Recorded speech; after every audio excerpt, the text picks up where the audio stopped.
মানুষ মানুষের শুকরিয়া আদায় করবে, ভালো কথা, কিন্তু আল্লাহ রাব্বুল আমিন এত নিয়ামত দান করেছেন, এত নিয়ামত দান করেছেন, একদিনও তো কোনোদিন আল্লাহ সুবহানাহু ওয়া তাআলাকে আমরা বলি নেই আল্লাহ এত নিয়ামত আমাকে দান করেছেন, আল্লাহ থ্যাংক ইউ, ও রব থ্যাংক ইউ।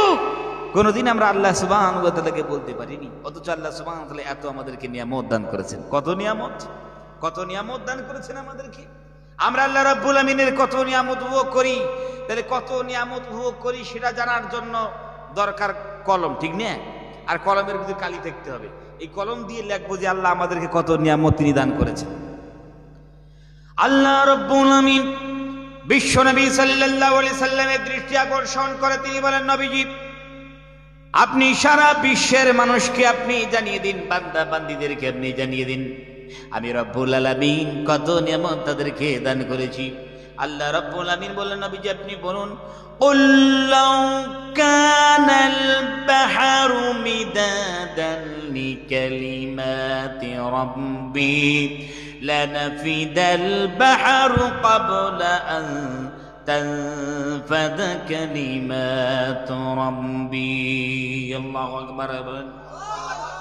নবী করিম সাল্লাল্লাহু আলাইহি সাল্লামকে আল্লাহ রাব্বুল আমিন বললেন, নবীজি আপনি বলুন সারা বিশ্বে যত খাল বিল রয়েছে, যত নদ নদী আছে, যত সাগর আছে, এই খাল বিলের পানিগুলো, সাগরের পানিগুলো মানুষ যদি কালি বানিয়ে ফেলে, আর পৃথিবীতে যত বৃক্ষ রাজি আছে, যত গাছ গাছালি আছে, এই গাছ গাছালি গুলোকে যদি মানুষ কেটে কেটে কলম বানায়, এই কলমের ভিতর কালি দিয়া যদি আমি রব্বুল আলামিনের নিয়ামত লেখা তারা শুরু করে, ও নবীজি তারা লিখতেই থাকবে।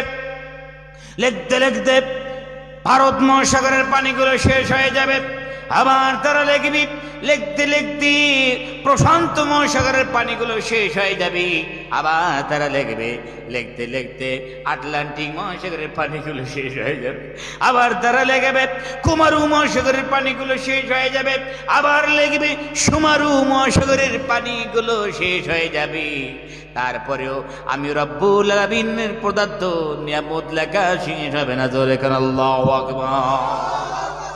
রব্বুল আলামিন বান্দাদের দৃষ্টি আকর্ষণ করে বলেন, এ পৃথিবীর বান্দা বান্দিরা, ওয়ালাউ জিনা বিমিথলিহি মাদাদাক, আমি রব্বুল আলামিন আবার যদি সাত সমুদ্র পানি দিয়ে ভরিয়ে দিই, আবার যদি নদ নদীগুলো পানি দিয়ে ভরিয়ে দিই, পৃথিবীর বান্দা বান্দিরা আবার তোমরা লেখা শুরু করো, আবার শেষ হয়ে যাবে।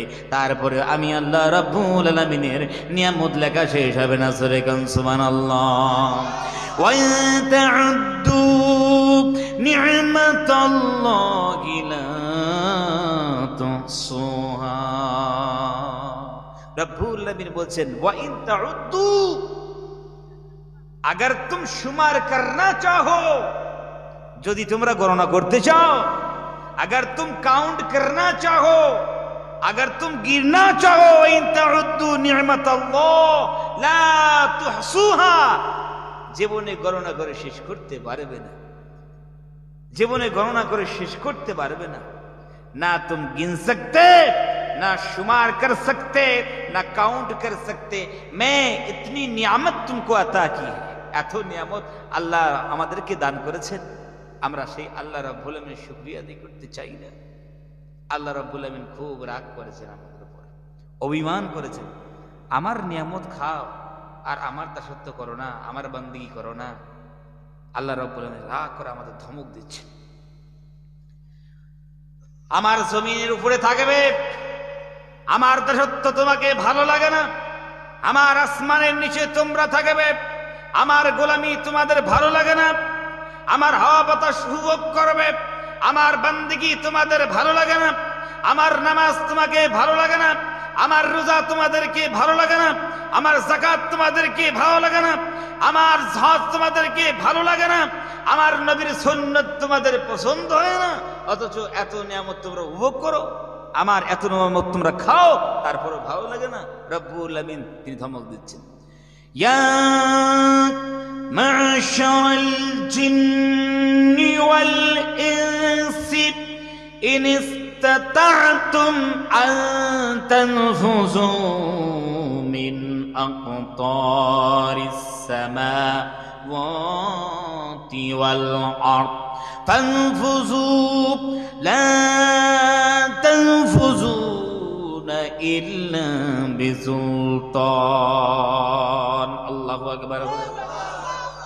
রব্বুল আমিন বলেন, ইয়া মা'শারাল জিন্নি ওয়াল ইনস, হে ইনসানের দল, হে জিন্নাতের দল, আমার আসমান নিচে থাকো, আমার জমিনের উপরে থাকো, আমার নিয়ামত তোমরা উপভোগ করো, আমি আল্লাহর হাওয়া বাতাস উপভোগ করো। আমার সব নিয়ামত উপভোগ করার পরও যদি তোমাদের আমার দাসত্ব যদি ভালো না লাগে, আমার দাসত্ব করতে যদি মন তোমাদের না চায়, আমার নবীর সুন্নাত যদি তোমাদের ভালো না লাগে, তাহলে তোমাদের যদি শক্তি থাকে, যাও ফানফুযু, জমিন ও আসমান থেকে বার হয়ে যাও, জমিন থেকে বার হয়ে যাও, আসমান থেকে বার হয়ে যাও। জমিনে আর থাকবি না, আসমানের নিচে আর থাকবি না। ফানফুযু, চলো, গেট আউট, থাকবি না জমিনে, জমিন থেকে বার হয়ে চলে যাও। রব্বুল আমিন তিনি নিজেই বলছেন, ফানফুযু, চলো, গেট আউট। আমার জমিনের উপরে থাকবি, আমার আসমানের নিচে থাকবি, আর আমার ইবাদত করবি না, আমার দাসত্ব করবি না, আমার রোজা রাখবি না। ফানফুযু, চলো, গেট আউট, এখান থেকে বার হ। থাকবি না আমার জমিনে, থাকবি না আমার আসমানের নিচে, থাক, আমার পানি খাবে না, আমার নিয়ামত উপভোগ করার কোনো দরকার নেই, চলো জমিন থেকে বার হয়ে চলে যাও। আছেন কেউ বলে, হুজুর আল্লাহর ইবাদত আমরা করব না, আল্লাহর জমিনে আমরা থাকবো না, আল্লাহর জমিন থেকে আমরা বার হয়ে চলে যাব। আছেন? একজন দেখান তো, হাত তুলে। কে আছেন? কার শক্তি আছে দেখি, একজন হাত তুলে দেখান। হুজুর আর থাকবো না, আল্লাহ ধমক দিয়েছে, আমরা জমিন থেকে বার হয়ে চলে যাব। আছে? নাই? বলে, হুজুর আমরা নাসার সঙ্গে সম্পর্ক করে দাঁড়ান, নাসার সঙ্গে টেলিফোনের সম্পর্ক করে একটা রকেট ভাড়া করে নেব, আর এই রকেটে চড়ে আমরা একবারে সব জমিন আসমান সব ছেড়ে অন্য জায়গায় চলে যাব, যে ওখানে ইবাদত করবো না, কিছু করবো না, শুধু মোবাইল চালাবো। কি কয় আল্লাহ? আল্লাহ বলে, বান্দারে রকেট ভাড়া করবি, আর বাড়ির সামান পাত্র সব রকেটের মধ্যে দিয়া শিলচর এয়ারপোর্ট থেকে টেক আপ করবে রকেটটা, কিন্তু ল্যান্ডিং কোথায় করবে? কোথায় করবে? রব্বুল আমিন বলেন, বান্দারে লা তানফুযুনা ইল্লা বিসুলতান। হে পৃথিবীর বান্দা বান্দীরা, আমি আল্লাহর জমিন ছেড়ে কি তোমরা চলে যাবে? আমি আল্লাহ রব্বুল আমিন আসমান ছেড়ে কি তোমরা চলে যাবে? তোমরা চলে যেতে পারবে না। লা তানফুযুনা ইল্লা বিসুলতান।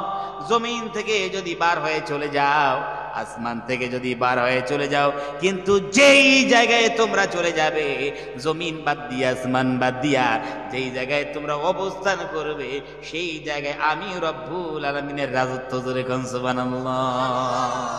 লা তানফুযুনা ইল্লা বিসুলতান। যেই জায়গায় তোমরা পালাবে, যেই জায়গায় চলে যাবে, সেই জায়গাটা আমার রাজত্ব, সেখানে আমার হুকুমত। তাহলে আমার রাজত্বের বাইরে তোমরা যেতে পারবে না। তাহলে আল্লাহর দাসত্ব করতে হবে কিনা? জোরে কর। আল্লাহর গোলামি করতে হবে কিনা? ভাই, ভাবনার জগতে ভাবি।